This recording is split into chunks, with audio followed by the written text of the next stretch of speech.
मोक्ष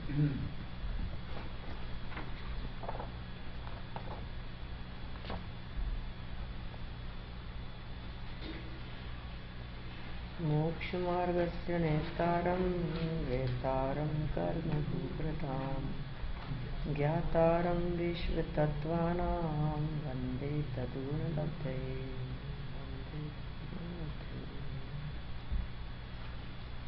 मोक्ष मार्ग के जो नेता हैं अर्थात सर्वज्ञ हैं, कर्म रूपी पर्वतों को जिन्होंने भेद दिया है, अर्थात जो वितरागी है और विश्व तत्व को जानने वाले हैं अर्थात सर्वज्ञ हैं।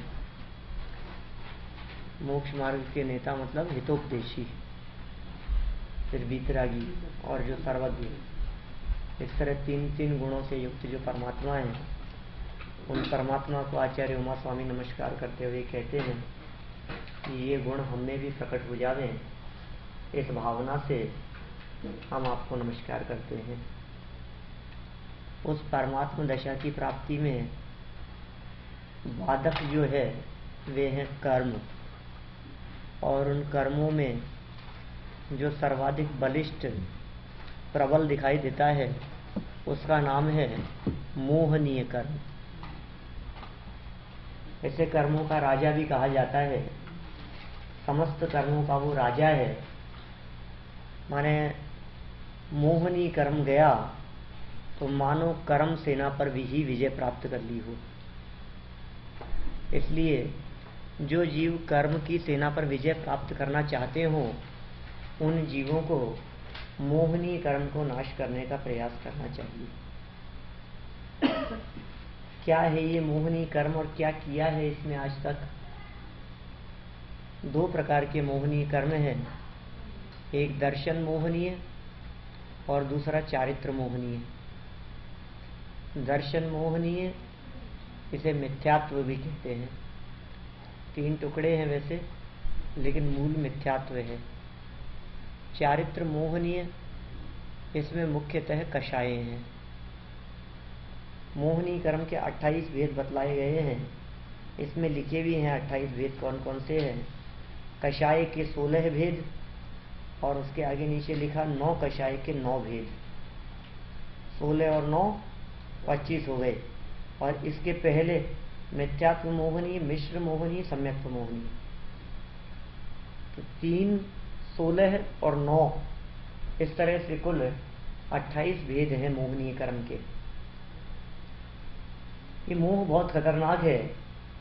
जब भी चर्चा चलती है तो जगत में यही कहा जाता है, ऐसा पढ़ते तो बहुत हैं लेकिन मोह नहीं छूटता।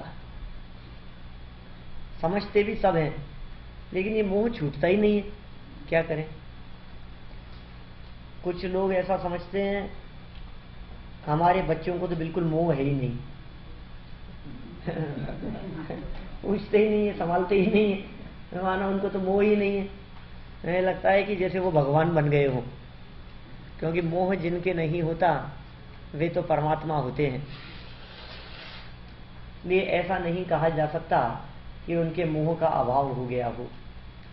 कभी कभी हमें भी ऐसे लगने लगता है, किसी व्यक्ति का मरण हो गया और उसे शमशान पहुंचाने चले गए तो हृदय में थोड़ा सा वैराग्य सा दिखाई देता है, ये शमशानी वैराग्य, और हम ऐसा समझते हैं कि मोह चला गया।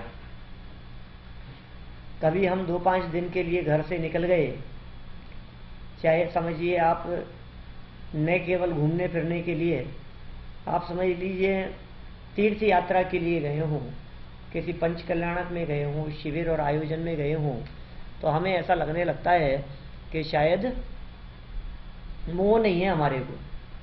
वहां जाकर के हमारे को याद ही नहीं आई घर की। 5 दिन शिविर में ऐसे मस्त रहे कि हमें घर की याद ही नहीं आई। घर वाले भी कहने लगते हैं और हमें भी लगने लगता है कि मोह कुछ कम हो गया। लेकिन ऐसी मोह की मंदता वो बिल्कुल भी कार्यकारी नहीं है, क्योंकि ऐसी मोह की मंदता तो तिर्यंचों में बहुत देखी जाती है। एक इंद्रिय आदि के तो कोई माता पिता ही नहीं होते। यदि हम बाल बच्चों के प्रति माता पिता के होने वाले राग को ही यदि हम मोह कहेंगे तो ये तो होता ही नहीं है। विकलत्रियों के मक्खी मच्छरों के बहन भाई नहीं होते, कीड़े मकोड़ों के माता पिता भी नहीं होते, उन विकलत्रय एकेंद्रीय आदि जीवों के बाल बच्चे भी नहीं होते। तो फिर उनके प्रति मोह कैसे होगा उनको, जिनके है ही नहीं, उनको उस संबंधी मोह भी नहीं है। लेकिन तो भी जिस मोह की चर्चा शास्त्रों में प्रधानता से की गई है, वो मोह कोई साधारण मोह नहीं है। वो मोह शरीर के प्रति अपनेपन वाला मोह है, जिसे दर्शन मोह कहा गया है। वो ऐसा मोह है जो नहीं छूटता, वो छोड़ने योग्य है। इस मोह ने अनादिकाल से हमें नहीं छोड़ा। सच्चा साथी है ये हमारा, इसने कहीं हमारा साथ नहीं छोड़ा। लोग अच्छी परिस्थितियों में तो साथ देते हैं, और परिस्थितियां थोड़ी सी प्रतिकूल होती है तो साथ छोड़ के चले जाते हैं। लेकिन ये मोह हमारा ऐसा सच्चा साथी है कि हम नरक में गए तो भी हमारे साथ में रहा, हम निगोद दशा में रहे तो भी हमारे साथ में रहा, हमने तिर्यंच देवादि गतियों की प्राप्ति करी तो भी वो हमारे साथ में रहा। शरीर के भले ही टुकड़े टुकड़े हो गए हों, लेकिन मोह ने हमारा साथ नहीं छोड़ा। हम उस मोह की बात कर रहे हैं। जब मोह ने ऐसी परिस्थितियों में भी हमारा साथ नहीं छोड़ा, तो फिर आप मोह को छोड़ने की बात क्यों करते हो? क्या मोह ने क्या नहीं छोड़ा? उसके साथ की वजह से हम दर दर की ठोकरें खाते रहे। 4 गति 84 लाख योनियों में भटकने का कारण उस मोह की संगति थी। इसलिए अब मोह की संगति को तोड़ने की यहां बात करते हैं। ये मोह का मतलब है मिथ्यात्व, ये मोह का मतलब है संसार परिभ्रमण का मूल कारण। तो ऐसा कैसे मिटेगा ये मोह, कैसे छोड़ा जाए इस मोह को? तो ये मोह छोड़ना सब चाहते हैं, सम्यक दर्शन सब प्राप्त करना चाहते हैं, मोक्ष मार्ग हर व्यक्ति अपने जीवन में प्रकट करना चाहता है। लेकिन हम आपसे कहते हैं, यदि आप मोक्ष प्राप्त करना चाहते हैं तो मार्ग के बिना मंजिल नहीं मिलेगी। मोक्ष प्राप्त करना चाहते हैं तो मोक्ष का मार्ग आपको चाहिए, और मोक्ष का मार्ग यदि आप प्रकट करना चाहते हैं तो उसकी शुरुआत सम्यक दर्शन से होती है। और सम्यक दर्शन यदि आप चाहते हैं तो मिथ्यात्व के अभाव के बिना सम्यक दर्शन होता नहीं है। और मिथ्यात्व का अभाव यदि आपको करना है तो मिथ्यात्व के कारणों के अभाव बिना मिथ्यात्व का अभाव होता नहीं है। तो हमें मिथ्यात्व का अभाव करने के लिए, मिथ्यात्व माने दर्शन मोह का अभाव करने के लिए दर्शन मोह के कारणों को जानना पड़ेगा, क्योंकि इसके बिना दर्शन मोह का अभाव संभव नहीं है। अब हमें पता ही नहीं है उसके कारण क्या, दर्शन मोह के आश्रव के कारण क्या कहे। तो आचार्यों ने चर्चा की है, उमा स्वामी आचार्य ने बात बतलाई है, केवली श्रुत संग धर्म देव अवर्णवादो दर्शन मोह। केवली का वर्णवाद, श्रुत का वर्णवाद, संग का वर्णवाद, धर्म का वर्णवाद, देव का वर्णवाद, इससे दर्शन मोहनी कर्म बनता है, बहुत तीव्र है। कैसा केवली का वर्णवाद? भगवान का अपमान कर देना। जिनवाणी का वर्णवाद मतलब जिनवाणी का अभिनय होना। आप एक एक की चर्चा करो तो छोटी छोटी व्यवहारिक बातें भी हमारे ख्याल में आती है, और गहराई में जाकर के बात करो तो कुछ मार्मिक बातें भी उसमें छिपी हुई है। भगवान सामने विराजमान है और बैठे बैठे हम घर गृहस्थी की बातें करने लगते हैं। ये उन 3 लोग के नाथ का अपमान नहीं है? उनके सामने अपनी चर्चा करना, उन्हें पीठ दिखाना, भगवान कुछ देते नहीं है और भगवान से मांगना, ये अपमान नहीं है भगवान का? मांगना अपमान? हाँ, तो किससे मांगे? मांगने वाले तो भिखारी होते हैं। क्यों मांगे हम? क्यों ऐसी स्थिति हो कि हमें मांगना पड़े किसी से? आप सोचिए, जो देते नहीं है आप उनसे मांगोगे तो क्या होगा? मांगने वाला व्यक्ति हमेशा नुकसान में रहता है। नहीं मांगना ही भला है। देखो मैं आपको बतलाता हूँ। मैं उनसे पूछा, मैं आपके ज्ञान में ऐसा भी नहीं बोला। नहीं, कुछ नहीं मांगना उनसे, हम उनसे कुछ नहीं मांगते भगवान से। देखो मांगने वाला क्यों नुकसान में रहता है, मैं आपको बताता हूँ। एक राजा और मंत्री कहीं जंगल जा रहे थे शिकार खेलने के लिए, और आपको पता ही है जब कोई राजा और मंत्री जंगल में जाते हैं शिकार खेलने के लिए तो क्या होता है, रास्ता भटक जाते हैं। कहानी तो तभी आगे बढ़ती रास्ता भटक गए, इधर उधर भटकते रहे, कहीं कुछ व्यवस्था नहीं मिली, कहीं खाने पीने को कुछ नहीं। सुबह से निकले हुए थे, शाम हो गई, रात होने को आई, कहीं कोई मकान नहीं दिख रहा है, कोई आदमी नहीं दिख रहा है, प्यासे मर रहे हैं। अब तो हालत ये हो गई, चलना फिरना तो दूर, मतलब बोला भी नहीं जा रहा है, मुख से आवाज नहीं निकल रही है, शब्द नहीं निकल रहे हैं, पानी न पिले मिले तो मर जाएं, ऐसी दशा। उधर से किसी लड़के को जाते हुए देखा उन्होंने, लड़के बुलाया, समझ गया कोई अच्छे भले मानुस दिखाई दे रहे हैं, कुछ पानी पानी पीना है इनको, ले करके वो पानी क्या लाया, पानी के साथ में फल वल ले आया, कोई अच्छे व्यक्ति दिखते हैं, उन्हें फल भी दे दिए, पानी भी पिला दिया, पेट भर गया इनका। वो बालक वहां से जाने लगा, ये दोनों आपस में विचार करने लगे, क्या लड़का बहुत अच्छा है, तो कुछ तो अपने को क्या दे रहे हैं इसको। राजा ने मंत्री से कहा, वो लड़का जा रहा था लेकिन विचार करता हुआ जा रहा था मन में कि यार मैंने इतना किया, कुछ तो देना ही चाहिए उनको फिर मेरे को कुछ भी नहीं देंगे, मैंने इतनी मेहनत की है, भागदौड़ की है, संपन्न सभ्य लोग दिखाई दे रहे थे, कुछ भी नहीं दे रहे। वो उधर विचार करता हुआ कदम आगे बढ़ रहे हैं और इधर ये लोग आपस में चर्चा कर रहे हैं। मंत्री और राजा ने आपस में सलाह मशवरा किया और कहा कि यार ये जिस गांव में रहता है, इसने आखिर हमारी जान बचाई है, इसको इस गांव की जागीर दे दी जाए, जमींदार बना दिया जाए, इसको सारा गांव इसके नाम कर दिया जाए। बुलाया उसने, राजा के कहने से मंत्री ने आवाज लगाई, ए लड़के इधर। अब उसके मन में तो चल ही रहा था, वही बात चल रही थी।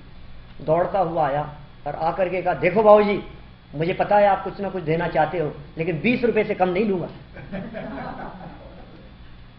इतनी मेहनत की है मैंने। बोलो क्या मिलेगा उसको, क्या मिलेगा? गांव की जागीर देंगे कि 20 रुपए देंगे? थोड़ा ज्यादा, तू 20 रुपए मांग रहा है, ले 50 रुपए ले, खुश रहे, कोई बात नहीं। क्या होगा बतलाओ? आप यदि उस राजा की जगह होते तो क्या करते? सुनो मेरी बात, आपको ऐसे नहीं समझ में आ रही, दूसरे तरह से समझाना पड़ेगा। आप इंडिया आते रहते हैं, कई बार जाते हैं, साल में 4 बार जाते हैं, 6 बार जाते हैं, एयरपोर्ट पर उतरते हैं आप और वहां से टैक्सी पकड़ते हैं और टैक्सी पकड़ के अपने घर जाते हैं। ट्रेन से उतरते हैं और वहां से टैक्सी लेकर के, ऑटो पकड़ करके आप घर जाते हैं, रिक्शा लेते हैं वहां से। आपको पता है कि यहां से जब हम रिक्शे से घर जाते हैं तो वहां हमारा रिक्शे से घर जाने में 50 रुपया लगता है, पता है? कई बार जाते रहते हैं, हर महीने 2 महीने में जाने का काम पड़ता है, हमें हमारे ही घर पहुंचना है, 50 रुपया लगता है। आप बिना पूछे रिक्शे में बैठ गए, बिना भाव पूछे हुए, बिना पैसा पूछे हुए, चलो भैया। घर जाकर के पहुंचे हम और हमने पूछा रिक्शे वाले से, नया नया था वो बेचारा, पहली बार आया था, ने पूछा कितने पैसे लोगे? उसने कहा 40 रुपए। लगते कितने? उसने मांगे कितने? आप देंगे कितने? देंगे कितने? 40।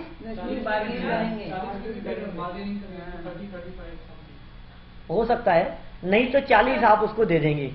मैं आपसे पूछता हूं 50 क्यों नहीं दे रहे हैं आप? 50 क्यों देंगे? मांगे ही 40 है उसने। अच्छा, उसने 40 मांगे इसलिए आप 40 देंगे।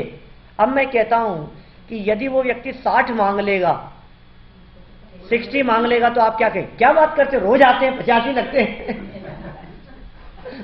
क्या बोलो, क्या कहेंगे आप? भले ही आपको 60 देने पड़ जाएं, लेकिन तो भी आप 2 बात उसको सुनाएंगे। आप उसको कहेंगे लगते ही 50 है भैया, पूछ के बैठना चाहिए था हमारे को, हमारी ही गलती है, 50 से ज्यादा नहीं मिलेंगे तुम्हारे को, इतने ही मिलने चाहिए, इतने ही लगते हैं। क्यों?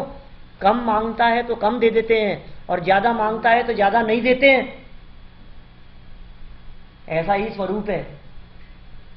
आप किसी भी व्यक्ति से मांगेंगे तो इसमें मांगना ही नुकसानकारी काम है। आप यदि ईश्वर से कुछ मांगते हैं और मांगने पर आपको क्या मिलेगा कि जितना आपके भाग्य में है, जितना उदय प्रमाण है, उससे ज्यादा तो मिलेगा नहीं। यदि आपकी डिमांड ज्यादा है, आपने भगवान की पूजन भक्ति करी, तो भगवान की पूजन भक्ति करके भगवान से, हे भगवान, भक्ति उससे पुण्य बंधा मान लीजिए दूसरे स्वर्ग का, और आपने मांग लिया भगवान 16वां स्वर्ग तो मिल ही जाना चाहिए, तो मिलेगा ना 16वां स्वर्ग। पुण्य ही दूसरे स्वर्ग का बांधा है तो 16वां कैसे मिल जाएगा? इसका मतलब मांगने से ज्यादा तो नहीं मिलता। लेकिन यदि आपने 16वें स्वर्ग का पुण्य बांधा है और आपने यदि ऐसी कामना की कि हे भगवान स्वर्ग न सही तो भोग भूमि मिल जाए, तो तथास्तु। इसका नाम है निदान बंध। सुना आपने निदान बंध किसे कहते हैं? निदान क्या चीज है? निदान ये चीज है कि आपकी इच्छा, निदान आपने ऐसा सुना होगा प्रथमानुयोग के ग्रंथों में, उसने निदान बंद किया और भूमि में जाकर के जन्म ले लिया, उसने निदान बंद किया और वो स्वर्ग में चला गया, उसने निदान बंद किया और उसको ऐसा मिल गया। क्या मतलब है उसका? उसका मतलब ये है कि जैसा आपने मांगा वैसा मिल गया। लेकिन कब आप में पात्रता, योग्यता ज्यादा थी और आपकी डिमांड कम थी, तो आपने जो मांगा वो आपको मिल गया। कभी नहीं मांगना, मांगने में तो नुकसान ही होगा। अच्छा, अब दूसरे, अभी तो 40 मांगे थे तो 40 दे दिए थे, 60 मांगे तो 60 नहीं दिए, 50 ही दिए हमने। लेकिन यदि वो कुछ भी नहीं मांगता और वो कहता कि जो आप उचित समझो दे दो, तो आप कितने देंगे? डेफिनेटली 50 ही देंगे।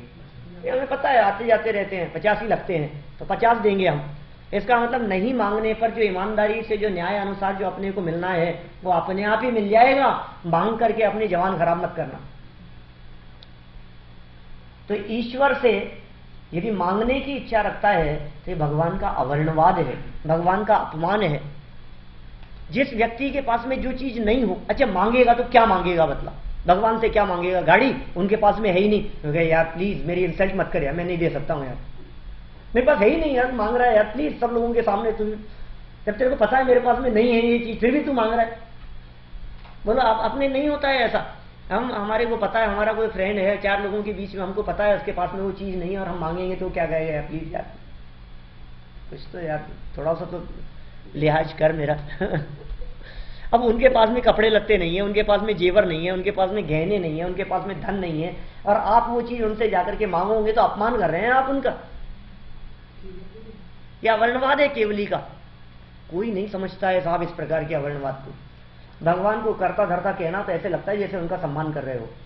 कोई व्यक्ति मंच पर खड़ा होकर, ये 1000 लोग बैठे हैं सभा में, और वो व्यक्ति मंच पर खड़ा होकर के कहे, हे भगवान आप ही करने धरने वाले हो, आपने ही किया है, आप ही की कृपा से हमारा ये सब काम हुआ है, आप ही हमारे संकटों को दूर करने वाले हो, आपकी दया हो तो हमारे सब काम सही हो जाए, हमारी तबीयत ठीक हो जाए, हे भगवान।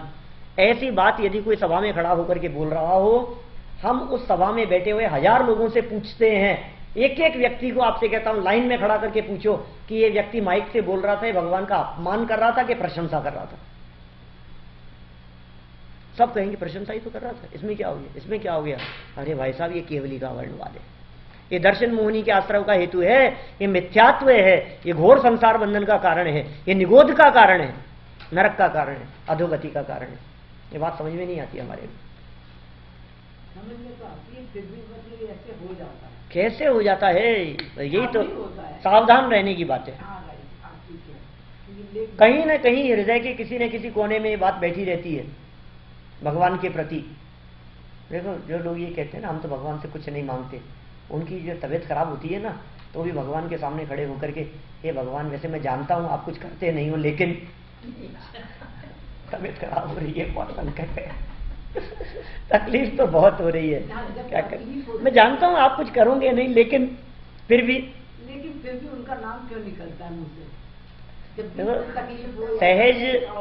सहज वीतराग भाव से उनका नाम स्मरण किया जाए, वीतरागता की भावना से, तो उसमें कोई दोष नहीं है। लेकिन संकटों को दूर करने की भावना होना, ये केवली का वर्णवाद है। 50 प्रकार से केवली के वर्णवाद की चर्चा की जा सकती है। हम तो यहां तक बात करते हैं भगवान की प्रतिमा को देख करके प्रतिमा की महिमा आए और भगवान की महिमा नहीं आए, ये भगवान का वर्णवाद है। क्या मतलब? प्रतिमा बहुत सुंदर है, क्या पत्थर देखो आप क्या चमक रहा है, तो पत्थर की महिमा आ रही, परमात्मा नहीं दिख रहे हैं। तुझे कौन दिख रहा है? आपको पता है चौथे काल की प्रतिमा है, चौथे काल की। कभी तो चौथे काल की महिमा आती है और कभी कहते हैं अभी बनी है। साहब आजकल की टेक्नोलॉजी देखो आप, क्या शानदार बना है पत्थर, देखो आप। और अभी कभी नए की महिमा आती है, कभी पुराने की महिमा आती है, कभी महिमा आती है 57 फीट बाहुबली भगवान, 84 फीट की 52 गजा आदिनाथ भगवान की प्रतिमा है। क्या गजब! 108 फीट की प्रतिमा बन रही है, आपको पता है, मांगी तुंगी में।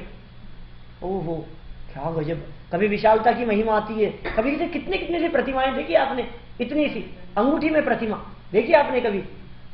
कभी छोटेपन की महिमा आती है, कभी बड़ेपन की महिमा आती है, कभी नई की महिमा आती है, कभी पुरानी की महिमा आती है, कभी रत्नों की महिमा आती है। कभी तो ऐसा कहता है ये काहे की प्रतिमा है, चांदी की है, कितने की होगी आजकल? चांदी का तो दाम बहुत हो गया, कितने तक की होगी? अभी भगवान की कीमत लगाने लगता है। कभी रत्नों को देख करके कितना बहुमूल्य होगा ये, क्या भाव का हीरा होगा ये, क्या भाव का माणिक होगा ये, रूबी किस किस रेट का होगा। माने देखो आप उनको देख रहे हैं लेकिन वीतरागता नहीं देख रहे हैं।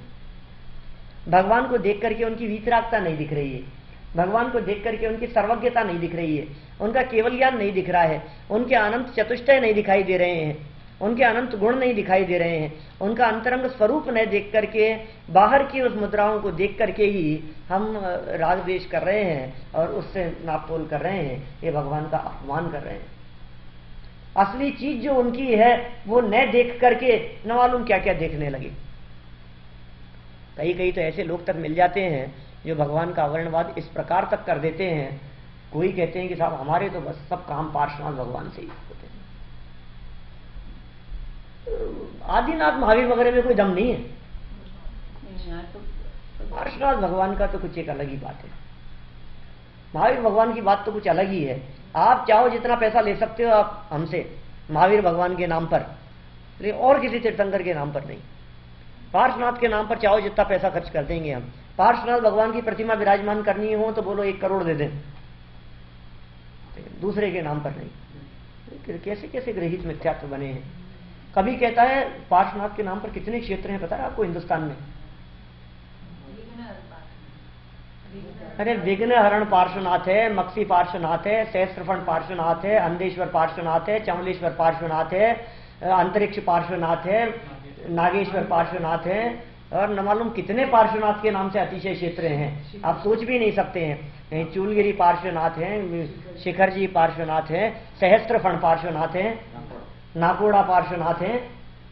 पार्श्वनाथ पार्श्वनाथ पार्श्वनाथ। हमारे मंदिर में जो पार्श्वनाथ भगवान है ये नहीं, वो पार्श्वनाथ। ये क्या चक्कर है यार?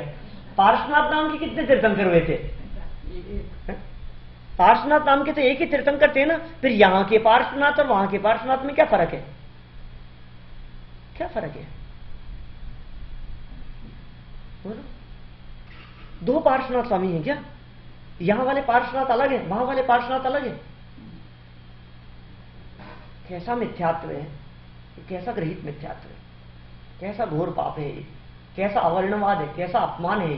तो सामान्य अपमान की बात करता हूं मैं। अभी गहराई में जाकर के बात करें तो केवली का अवर्णवाद मतलब केवली की चर्चा में सुहाना, केवली के द्वारा बतलाई गई वीतरागी बात, वीतरागी तत्वज्ञान की बात, वस्तु स्वतंत्रता की बात हमारे गले नहीं उतरना, ये केवली का अवर्णवाद है, असली अवर्णवाद। भगवान क्या कहते हैं उसकी खबर है आपको? भगवान वीतरागता का उपदेश देते हैं और हम राग द्वेष की बात समझते हैं। भगवान हमारे को भगवान देख रहे हैं, मुनिराज हमारे को भगवान कह रहे हैं और हम उन्हें मुनिराज कह रहे हैं। वो तो कह रहे हैं तू परमात्मा है और हम कह रहे हैं कि हे मुनिराज आप कितने अच्छे हैं। तो हम उन्हें मुनिराज देख रहे हैं, वो हमको क्या कह रहे हैं? तू भगवान है, तू परमात्मा है। तू परमात्मा बनने की ताकत है और स्वभाव से परमात्मा है। भगवान की वीतरागता को देखो, असली स्वरूप उनका यदि आपके ख्याल में भगवान की वीतरागता नहीं आई, यदि आपके ख्याल में भगवान की सर्वज्ञता नहीं आई, तो फिर समझ लीजिए आप अनादिकालीन मिथ्यात्व का पोषण करते रहेंगे। आप अरहंतों का, केवलियों का यदि अंतरंग बहिरंग किसी भी प्रकार से ये स्वरूप समझ लेवे तो इसका मिथ्यात्व टिकता नहीं है, बचता नहीं है। क्यों हो रहा है दर्शन मोहनी कर्म का आश्रव? कभी विचार किया क्या आपने? दर्शन मोहनी कर्म का आश्रव तो 24 घंटे हो रहा है ना सब, जानते भाई। कारण तो यही बतला रहे हैं, केवली का वर्णवाद, श्रुत संघ का वर्णवाद। हमें ऐसे लगता है भगवान को गालियां देवे तो केवली का वर्णवाद होगा, उन्हें आप शब्द कहें तो केवली का वर्णवाद होगा। अरे नहीं, वे हमारा भला करें ऐसा ही भी यदि वचन कहते हैं तो वो भी केवली का वर्णवाद है। क्या कहना चाह रहे हैं? शरीर और आत्मा अलग अलग है, भगवान ये कहते हैं, और हम शरीर और आत्मा को एक मानते हैं, ये केवली का वर्णवाद है। भगवान कहते रहे, कोई बात नहीं, आप कहते रहो भगवान, हम सुनते रहेंगे। और सुनते क्या रहेंगे? रोज आ करके आपको सुनाते रहेंगे, आपकी नहीं सुनेंगे। भगवान की नहीं सुनता, भगवान को रोज आ करके सुनाता रहता है, सिर्फ अपनी बात भगवान को सुनाता है, उनकी बात को हृदय में स्वीकार न करना, इससे बढ़कर और अवर्णवाद क्या होगा उनका? स्वरूप न समझने को असली अवर्णवाद कहते हैं। देखो अवर्णवाद शब्द का अर्थ क्या है? अवर्णवाद, 3 शब्द हैं। अवर्णवाद, वाद का मतलब होता है कहना, बोलना। वर्ण का मतलब होता है रूप, वर्ण माने रूप। रूप शब्द का मतलब समझिए आप स्वरूप, स्वरूप। और आ लगा दिया उसके पहले, माने विपरीत, उल्टा। तो जिसका जैसा स्वरूप है वैसा न पहचान कर दूसरा कहना, यही अवर्णवाद है।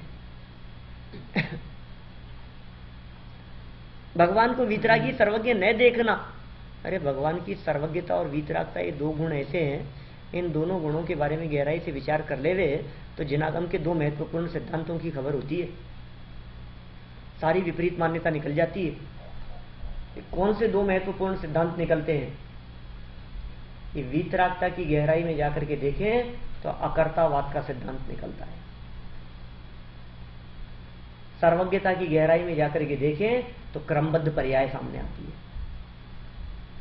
जनागम के आधारभूत स्तंभ हैं ये, अकर्तावाद और क्रमबद्ध पर्याय, जो भगवान के वीतरागता और सर्वज्ञता नामक गुणों को देख करके स्पष्ट ख्याल में आते हैं। अब जो वीतरागता उनकी कही गई है कि साहब हमारा दर्शन वीतरागी दर्शन क्यों है? अरे वीतरागी धर्म इसलिए है, वीतरागी दर्शन इसलिए है कि हमारे भगवान वीतरागी है। क्या अच्छा भगवान? अरे भगवान ही वीतरागी नहीं है, हमारे मुनिराज भी वीतरागी है। इन्हें अकेले मुनिराज ही वीतरागी नहीं है, हमारे श्रावक भी वीतरागी है, हमारे शास्त्र भी वीतरागी है। श्रावक, शास्त्र, मुनिराज और परमात्मा ये सब वीतरागी हैं कि नहीं नहीं, प्रत्येक कण कण वीतरागी है। इसलिए जो कण कण के वीतरागता की चर्चा करता है वो दर्शन वीतरागी है। हर कण वीतरागी है, हर कण वीतरागी है।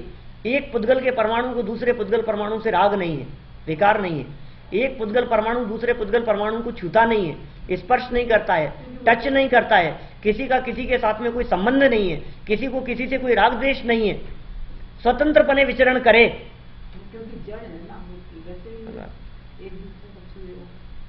कर्ता न धरता कोई है, अणु अणु स्वयं में लीन है, ऐसी चर्चा लिखी है महावीर वंदना में। कोई कर्ता धरता नहीं है, एक एक कण कण की स्वतंत्रता। कैसी वीतरागता होगी? ये द्रव्य वीतरागता की बात है। स्वभाव से प्रत्येक परमाणु वीतरागी है, स्वभाव से प्रत्येक द्रव्य वीतरागी है। अरे भगवान तो वीतरागी है, इसलिए जगत का कुछ नहीं करते धरते कि साहब हम तो रागी हैं, हम तो करते होंगे, कि तू भी पर का कुछ नहीं करता धरता, इसलिए स्वभाव से तो तू भी वीतरागी है। भगवान वीतरागी कि हम वीतरागी? नहीं साहब हम तो रागी हैं, स्वभाव से वीतरागी हैं। भगवान वीतरागी क्यों है? चलो बतलाओ। क्योंकि भगवान किसी का कुछ नहीं करता धरता है। सही है ना? ऐसा हम मानते हैं ना ये बात। भगवान किसी का कुछ नहीं करते धरते, इसलिए भगवान वीतरागी है। तो फिर हम करते धरता है क्या?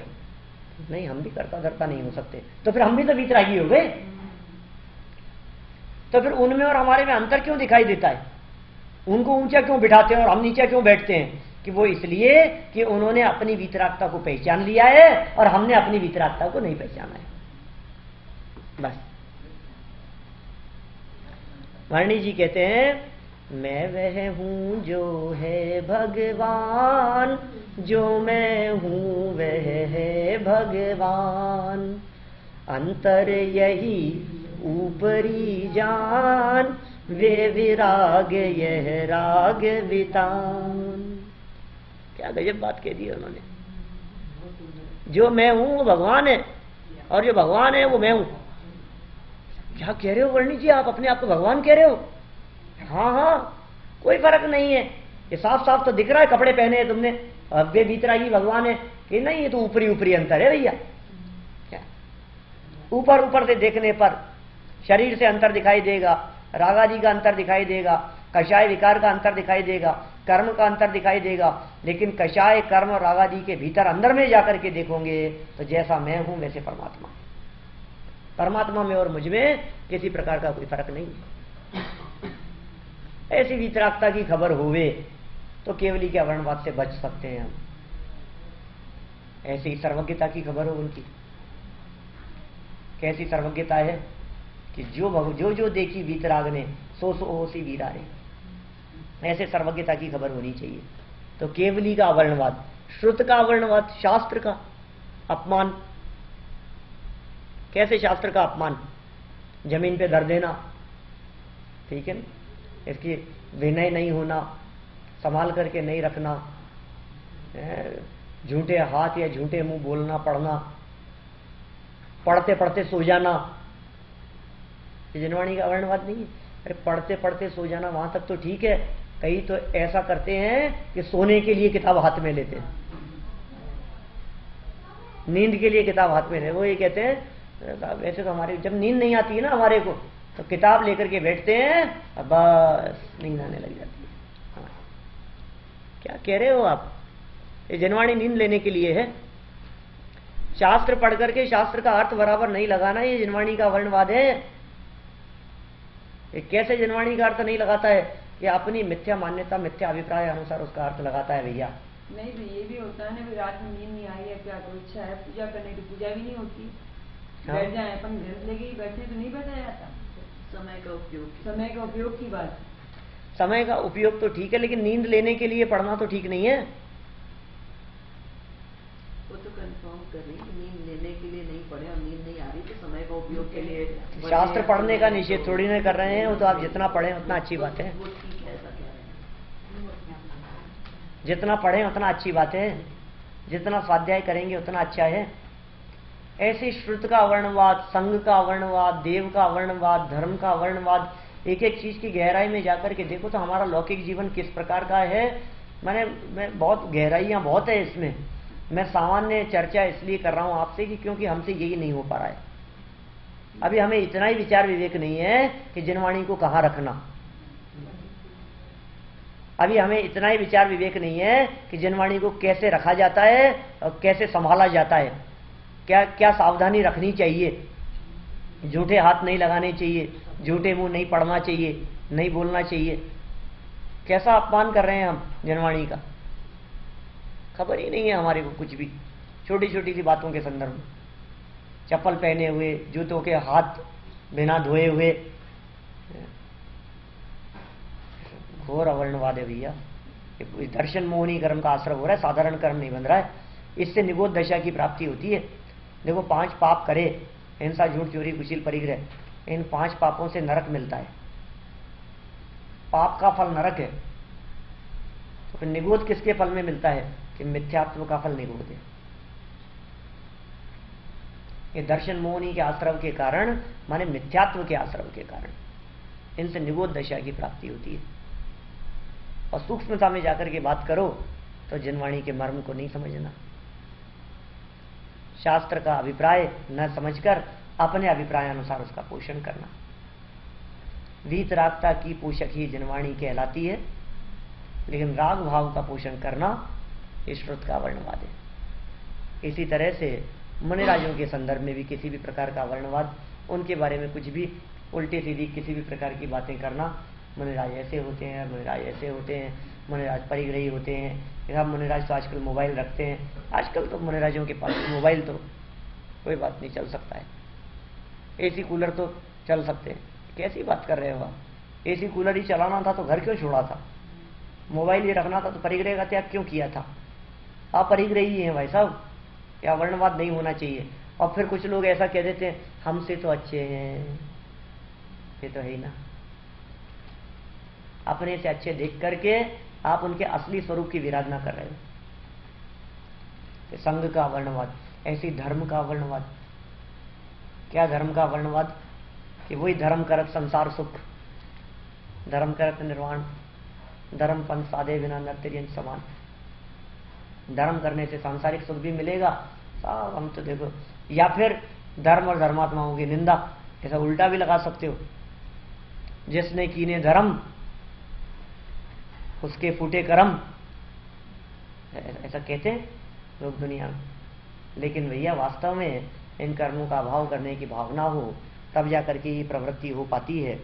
तो ये दर्शन मोहनी कर्म जो कि अत्यंत खतरनाक है, उसके संदर्भ में आचार्यों के द्वारा कहे गए कथन, मुनिराजों के द्वारा कहे गए कथन, वीतरागी सर्वज्ञ के द्वारा कही गई वाणी, उसका हम विचार करें, उसका हम चिंतन करें, उसका गहराई से मंथन करें कि आचार्य देव यहाँ क्या कहना चाहते हैं, उन्होंने आत्मा को परमात्मा बनने की क्या विधि बतलाई है। और हम यदि उस विधि को अपनाएंगे तो हमें भी केवल ज्ञान की प्राप्ति हो पाएगी, हमें भी निर्वाण हो सकेगा। माने मिथ्यात्व से बचने का प्रयास।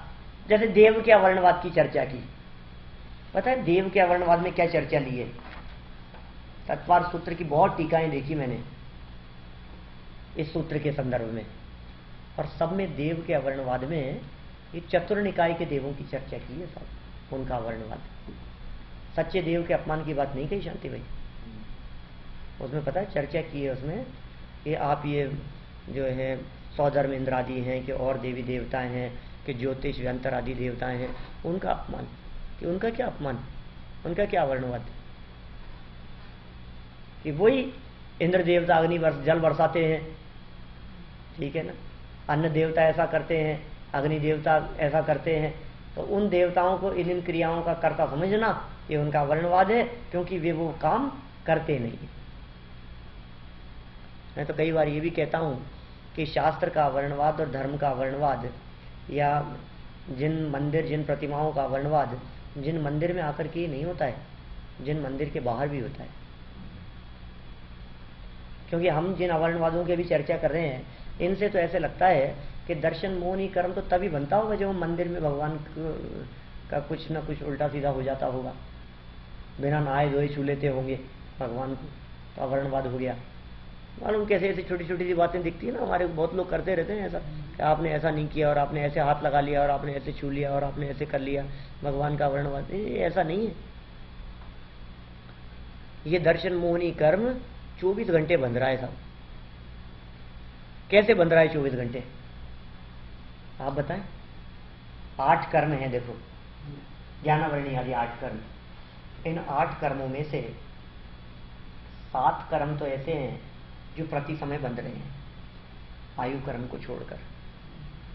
आयु कर्म जीवन में एक ही बार बंधता है और बाकी के 7 कर्म प्रति समय बंधते रहते हैं। आयु कर्म सिर्फ एक ही बार बंधेगा, एक समय मात्र के लिए पूरे जीवन में। इसके अलावा आयु कर्म दोबारा नहीं बनता। क्या उषा बहन?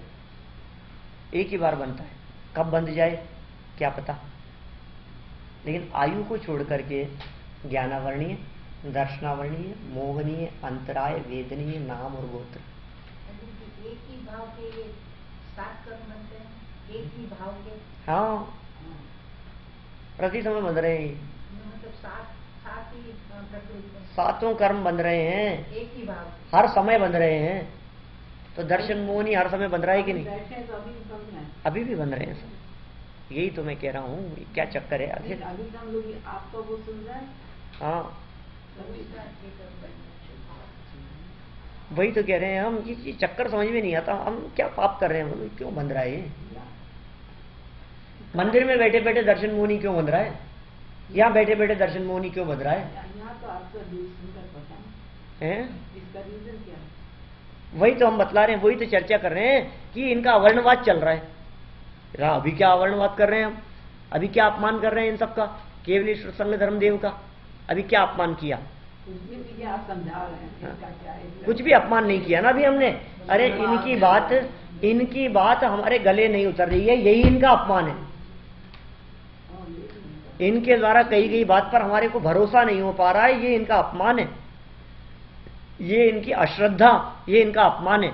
कई लोग ऐसी बातें कहते हैं, अरे साहब हमारे को भगवान पे पूरा भरोसा है। कौन सा भरोसा है? आप कौन से भरोसे की बात कर रहे हैं? बचा लेंगे? कुछ नहीं। डॉक्टर भी कहता है, अन्यमति दूसरे धर्म वाला भी, वो भी ये कहता है भगवान पे भरोसा रखो। क्या भरोसा रखो? हम भी भरोसे की बात करते हैं, भरोसे को सम्यक दर्शन कहते हैं, लेकिन हमारा भरोसा ये नहीं है कि भगवान बचाने के लिए आ जाएंगे। हम ऐसे भरोसे की बात नहीं करते कि भगवान रक्षा करेंगे। हम कैसे भरोसे की बात करते हैं? हमें इस बात का भरोसा नहीं है कि भगवान अकर्ता है, हमें भगवान की वीतरागता पर भरोसा नहीं है, हमें भगवान की सर्वज्ञता पर भरोसा नहीं है, हमें भगवान के अनंत गुणों पर भरोसा नहीं है, हमें भगवान के अनंत चतुष्टय पर भरोसा नहीं है, और हमें अपने परमात्मा स्वभाव पर भरोसा नहीं है, हमें भगवान की वाणी पे भरोसा नहीं है। यह अश्रद्धा कौन से समय चल रही है ये बताओ? यह अश्रद्धा कब चल रही है? यह अश्रद्धा मेंटेन है हमारी, परमानेंट चल रही है हमारी यह अश्रद्धा, निरंतर चल रही है यह अश्रद्धा। यही तो उनका अपमान है। कोई बालक अपने घर में पिताजी दादाजी की बहुत सेवा करता है, पैर दबाता है, सर दुख रहा हो तो सर दबाता है, लेकिन यदि वो एक गिलास पानी मांगे तो मना कर देता है, मैं नहीं पिलाऊंगा।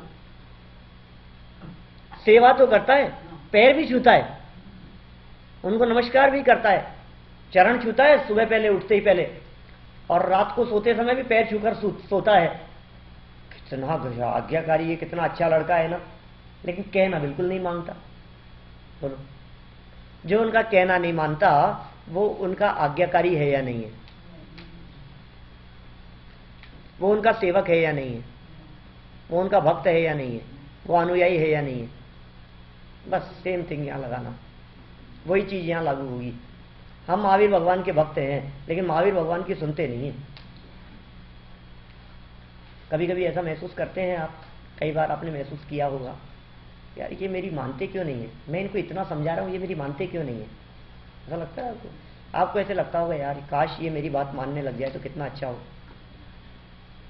काश वाइफ मेरे हिसाब से चलने लग जाए, काश बच्चे हमारे हिसाब से चलें, और काश ये मंदिर वाले, सोसाइटी, समाज वाले जैसा मैं कहूं सब मेरी मानने लग जाएं, तो कितना अच्छा लगेगा ना सुरेशन?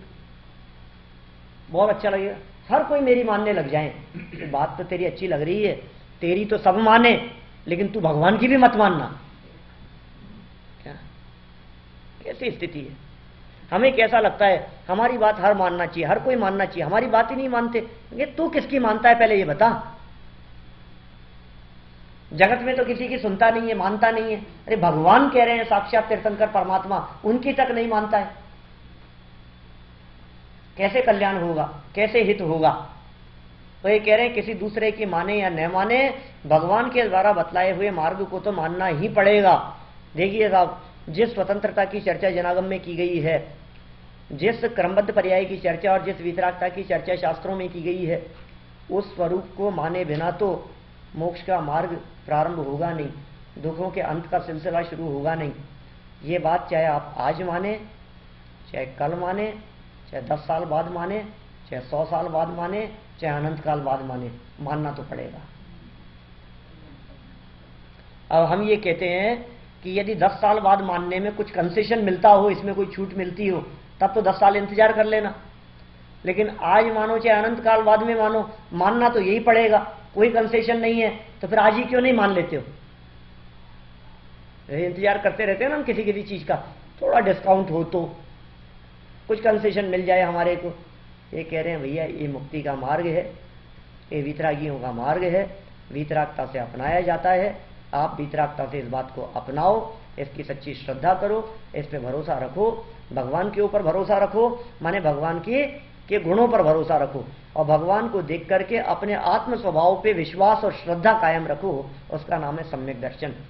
इस तरह से इनके अवर्णवाद की थोड़ी बहुत चर्चा अपन ने यहाँ की है, और यदि आप इस चर्चा से थोड़ा बहुत भी यदि बचने का प्रयास करेंगे तो कम से कम स्थूल गृहीत मिथ्यात्व और स्थूल पाप है उससे बचने की बात हो सकती है। और यदि ऐसे बतलाई गई अरहंतों की चर्चा उनके बहिरंग स्वरूप को जान करके समझ करके यदि की जाएगी तो गृहीत मिथ्यात्व नहीं रहेगा, और उनके अंतरंग स्वरूप जो द्रव्य गुण पर्याय से उनका स्वरूप बतलाया गया है उसे जानकर यदि उनकी चर्चा, उनकी श्रद्धा, उनकी आराधना की जाएगी तो अंतरंग से अग्रहित मिथ्यात्व भी नहीं रहेगा।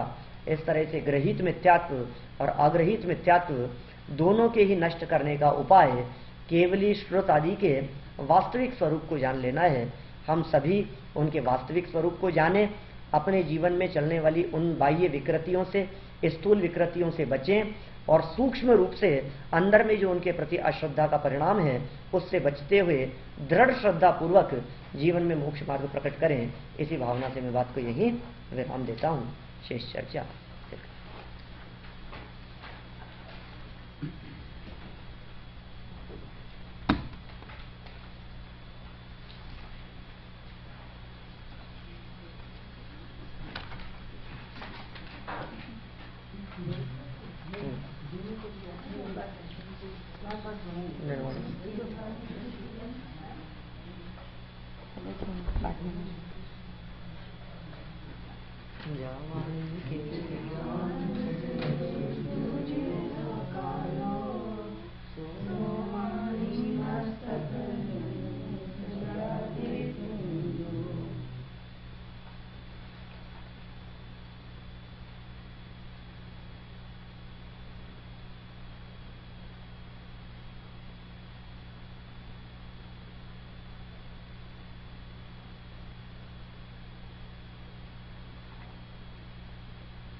शांति मानिए।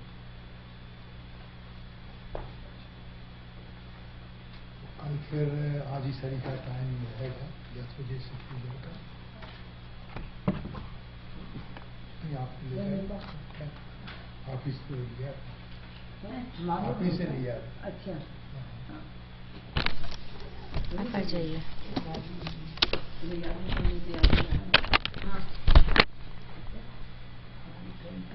से बंद